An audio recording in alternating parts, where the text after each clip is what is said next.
नमस्ते। मैं ज्योति नाइक। जब हम अपना जीवन शुरू करते हैं तो कठिनाइयाँ आती हैं। हमारे कुछ ख्वाब होते हैं जिनको हम पूरा करना चाहते हैं, तो उनको करते करते हमारे परिवार बढ़ता है। परिवार के बड़ों के प्रति हमारी कुछ जिम्मेदारियाँ होती हैं। वो करते करते जब हम सब कामों से मुक्त हो जाते हैं, तब हमें ऐसा लगता है कि सारी ज़िंदगी तो हम सबके लिए जी लिए, अब क्यों न केवल हम दो यही ज़िंदगी का कुछ वक्त सुकून से गुजारें।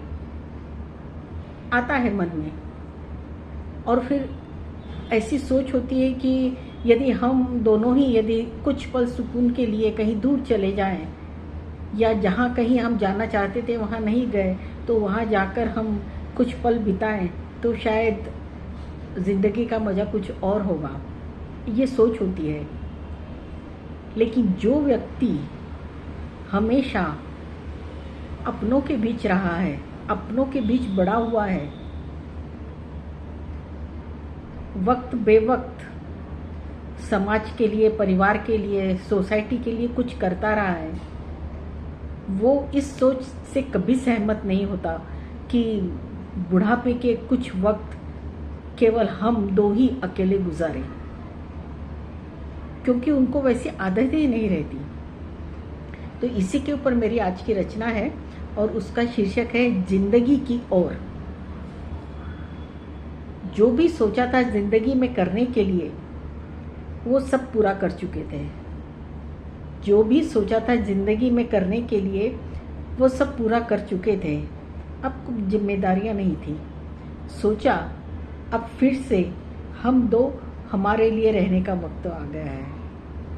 सोचा अब फिर से हम दो हमारे लिए का वक्त आ गया है। अब केवल खुद के लिए ज़िंदगी जीना है। दूर कहीं वादियों में आने वाले पलों को सुकून से बिताएं। दूर कहीं वादियों में आने वाले पलों को सुकून से बिताएं। हम चल पड़े, और सचमुच हम खुश थे कुछ वक्त के लिए। हम चल पड़े, और सचमुच हम खुश थे कुछ वक्त के लिए। कुछ वक्त बीता, वो खामोश आबो हवा हमें सताने लगी।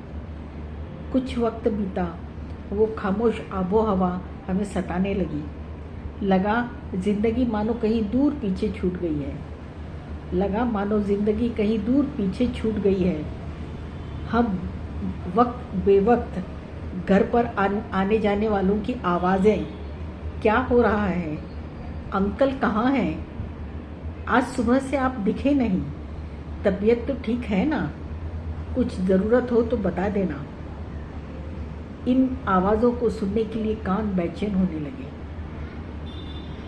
सब्जी वाले से मोल भाव करने की आवाज़ें उसकी याद आने लगी। तकलीफ में बच्चों का हाथ थामने के लिए हथेलियाँ कसमसाने लगी। छोटी मोटी परेशानियों में सबका एक साथ खड़ा होना हमें पुकारने लगा।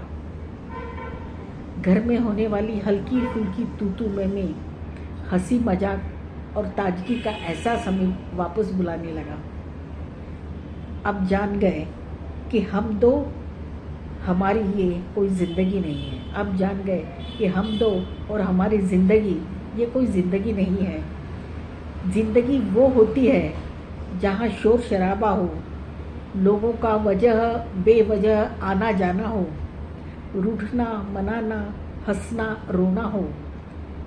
हमने अपना बोरिया बस्तर लपेटा और चल दिए अपनी पुरानी बसेरे की ओर। हमने अपना बोरिया बिस्तर लपेटा और चल दिए अपनी पुरानी बसेरे की ओर। धन्यवाद। तो सही है कि जब हम संयुक्त परिवार में या समाज में अपने आस पड़ोस में घुल मिलकर रहते हैं, एक सामाजिक परिवेश में अपने को बंधा पाते हैं, तब हम कितना भी सोचें कि अब कुछ वक्त के लिए केवल हम दो जिंदगी गुजारेंगे, बहुत कठिन होता है। क्योंकि आपको आदत होती है हमेशा रोज कुछ पलों के बाद कोई आपको पुकारे, आप किसी को पुकारें, आप किसी को जाते देख हाथ हिलाएं, किसी को देखकर मुस्कुराएं, किसी के बारे में कुछ जानें, किसी को अपनी जानकारी दें। तो ये जो रोज़मर्रा की बातें होती हैं, ये आपको वो खामोशी से रहने वाले पलों में बेचैन कर देती हैं, और फिर आपको वो जो ज़िंदगी के पल जहाँ से आपने जीना शुरू किया है, या जन्म से ही आप जिन वातावरण में रहे, वो आपको वापस अपनी तरफ खींच लेता है। तो सामाजिक प्राणी होना और समाज में जीना बहुत बड़ी बात होती है, और इसके जीवन में भी बहुत फ़ायदे होते हैं।